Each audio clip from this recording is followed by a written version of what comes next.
Labor.mp4 at TV. The world is thinking. I would like to know more about the testicles. And a few years ago, that would have given me pause. But nowadays, I hear questions like that quite often. This one actually came from Tim Ferriss, who I listened to this morning. Turned around, met Tim. He said hi. I said, how are you? We exchanged pleasantries, and he, in fact, was serious. He wanted to know about the castration process of lambs. And it was an old dirty job we did that ran recently, and I didn't have a chance to get into the details with Tim then, what with all the registering, but I do now. And so the Dirty Jobs crew and I were called to a little town in Colorado called Craig. It's only a couple dozen square miles. It's in the Rockies, and the job in question was sheep rancher.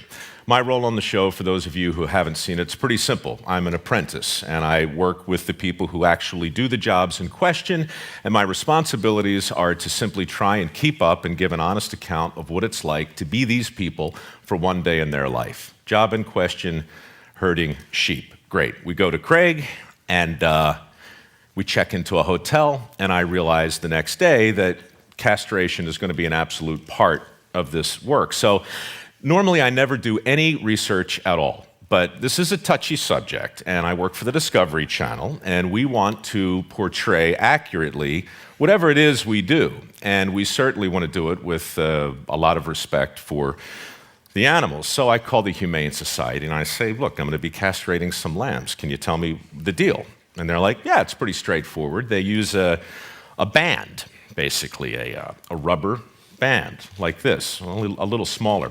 This one was actually around the playing cards I got yesterday, but it had a certain familiarity to it. And I said, well, what exactly is the process? And they said the band is applied to the tail tightly, and then another band is applied to the scrotum tightly. Blood flow is slowly retarded. A week later, the parts in question fall off. Great, got it. Okay, I call the SPCA to confirm this. They confirm it. I also call PETA, just for fun, and they don't like it, but they confirm it. Okay, that's basically how you do it. So the next day I go out and I'm given a horse and we go get the lambs and we take them to a pen that we built and we go about the business of animal husbandry. Melanie is the wife of Albert. Albert's the shepherd in question. Melanie picks up the lamb, one hand on both legs on the right, likewise on the left. Lamb goes on the post, she opens it up. All right, great. Albert goes in.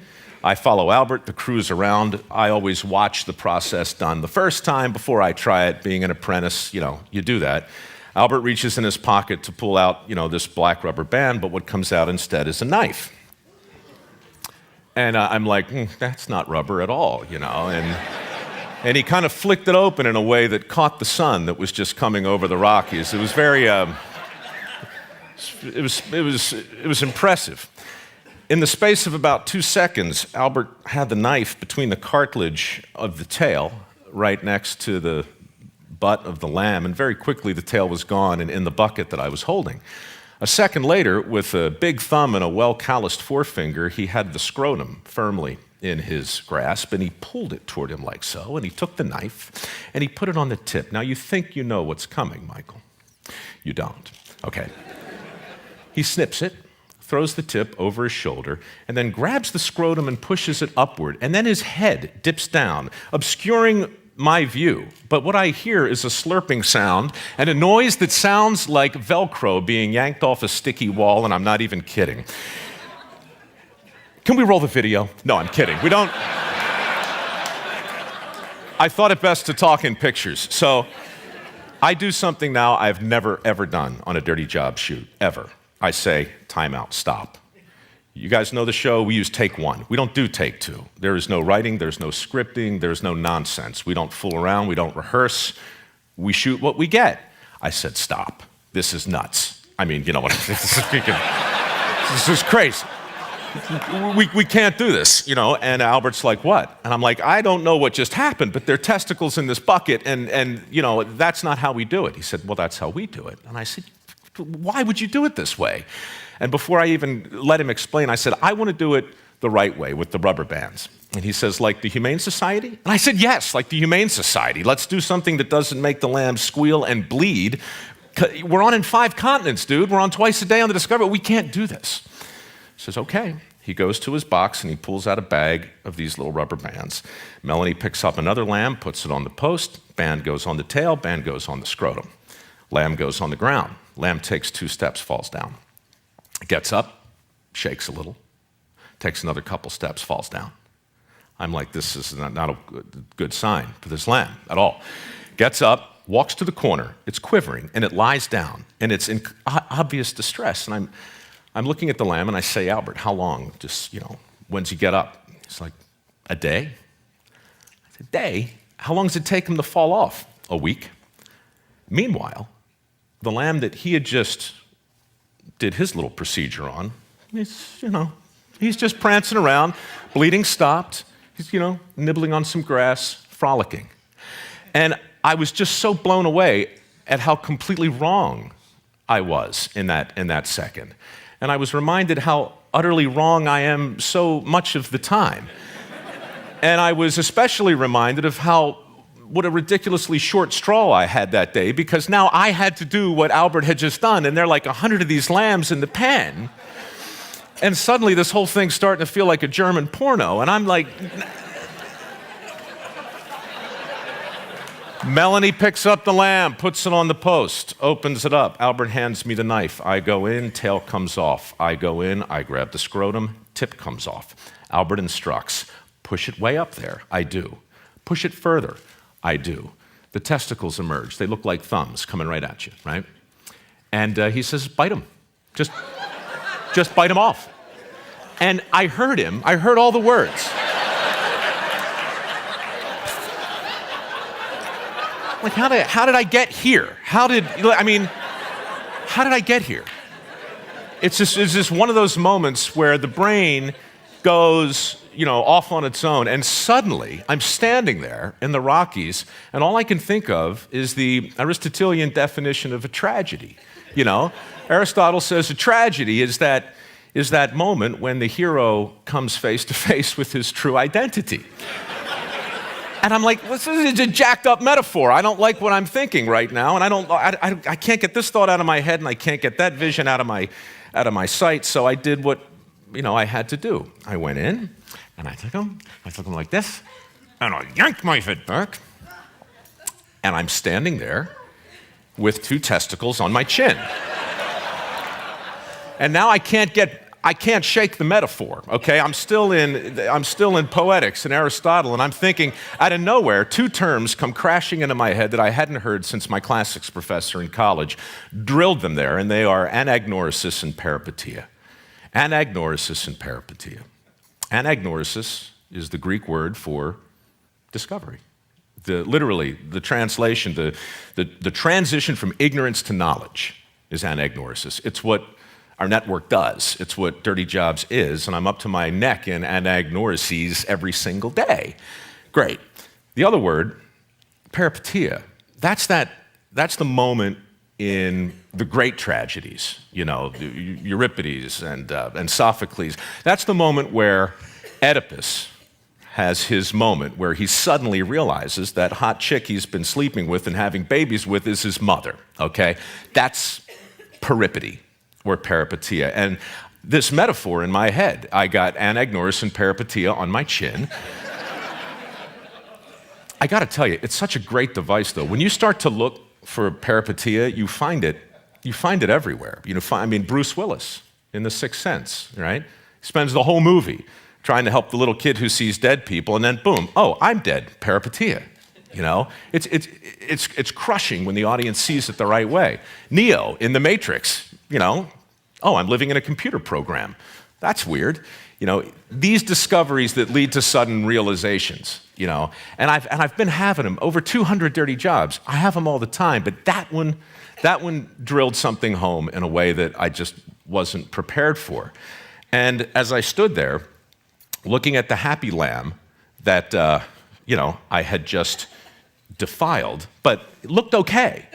Looking at that poor other little thing that I'd done it the right way on, and I just was struck by if I'm wrong about if I'm wrong about that, and if I'm wrong so often in a literal way, what other peripatetic misconceptions might I be able to comment upon? Because look, I'm not a social anthropologist, but I have a friend who is, and I talk to him, and he says, hey, Mike, look, I mean, I don't know if your brain is interested in this sort of thing or not, but do you realize, I mean, you've shot in every state. You've worked in mining, you've worked in fishing, you've worked in steel, you've worked in every major industry. You've had your back shoulder to shoulder with these guys that our politicians are desperate to relate to every 4 years, right? I can still see Hillary doing the shots of rye, dribbling down her chin with the steel workers. I mean, these are the people that I work with every single day. And if you have something to say about their thoughts collectively, it might be time to think about it because, dude, 4 years. So that's in my head. Testicles are on my chin.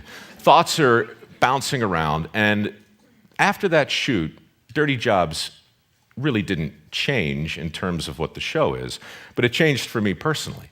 And now when I talk about the show, I no longer just tell the story you heard and 190 like it. I do, but I also start to talk about some of the other things I got wrong, some of the other notions of work that I have just been assuming are sacrosanct, and they're not. People with dirty jobs are happier than you think. As a group, they're the happiest people I know. And I don't want to start whistling, look for the union label and all that happy worker crap. I'm just telling you that these are balanced people who do unthinkable work. Roadkill picker-uppers whistle while they work. I swear to God, I did it with them. They've got this amazing sort of symmetry to their life. And I see it over and over and over again. So I started to wonder what would happen if we challenge some of these sacred cows. Follow your passion. We've been talking about it here, for the last 36 hours. Follow your passion. What could possibly be wrong with that? It's probably the worst advice I ever got. Follow your dreams and go broke, right? I mean, that's all I heard growing up. I didn't know what to do with my life, but I was told if you follow your passion, it's going to work out. I can give you 30 examples right now. Bob Combs, the pig farmer in Las Vegas, who collects the uneaten scraps of food from the casinos and feeds them to his swine. Why? Because there's so much protein in the stuff we don't eat. His pigs grow at twice the normal speed, and he is one rich pig farmer, and he is good for the environment, and he spends his days doing this incredible service, and he smells like hell, but God bless him. He's making a great living. You ask him, did you follow your passion here? He'd laugh at you. The guy's he just got offered like $60 million for his farm and turned it down outside of Vegas. He didn't follow his passion. He stepped back and he watched where everybody was going, and he went the other way, And I hear that story over and over. Matt Freund, a dairy farmer in New Canaan, Connecticut, who woke up one day and realized the crap from his cows was worth more than their milk if he could use it to make these biodegradable flower pots. Now he's selling them to Walmart, right? He'd follow his passion. The guy's, come on, So I started to look at passion. I started to look at efficiency versus effectiveness, as Tim talked about earlier. That's a huge distinction. I started to look at teamwork and determination, and basically all those platitudes they call successories that hang with that schmaltzy art in boardrooms around the world right now. That stuff, it's suddenly all been turned on its head. Safety. Safety first is, going back to, OSHA and PETA and the Humane Society. What if OSHA got it wrong? This is heresy, what I'm about to say, but what if it's really safety third, right? No, really, what I mean to say is, I value my safety on these crazy jobs as much as the people that I'm working with, but the ones who really get it done, they're not out there talking about safety first. They know that other things come first. The business of doing the work comes first, the business of getting it done. And, I'll never forget, up in the Bering Sea, I was on a crab boat with the Deadliest Catch guys, which I also work on in the first season. We're about 100 miles off the coast of Russia, 50-foot seas, big waves, green water coming over the wheelhouse, right? Most hazardous environment I'd ever seen, and I was back with a guy lashing the pots down. So I'm 40 feet off the deck, which is like looking down at the top of your shoe, and it's doing this in the ocean. Unspeakably dangerous. I scamper down, I go into the wheelhouse, and I say with some level of, incredulity, Captain, OSHA? And he says, OSHA? ocean. And he points out there. But in that moment, what he said next can't be repeated in the lower 48. It can't be repeated on any factory floor or any construction site. But he looked at me and he said, son, and he's my age, by the way, he calls me son. I love that. He says, son, I'm the captain of a crab boat. My responsibility is not to get you home alive. My responsibility is to get you home rich. You want to get home alive? That's on you.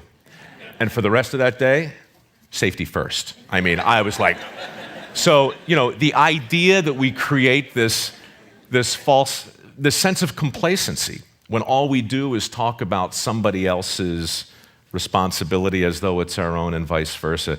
Anyhow, a whole lot of things. I could talk at length about the many little distinctions we made and the endless list of ways that I got it wrong. But what it all comes down to is this.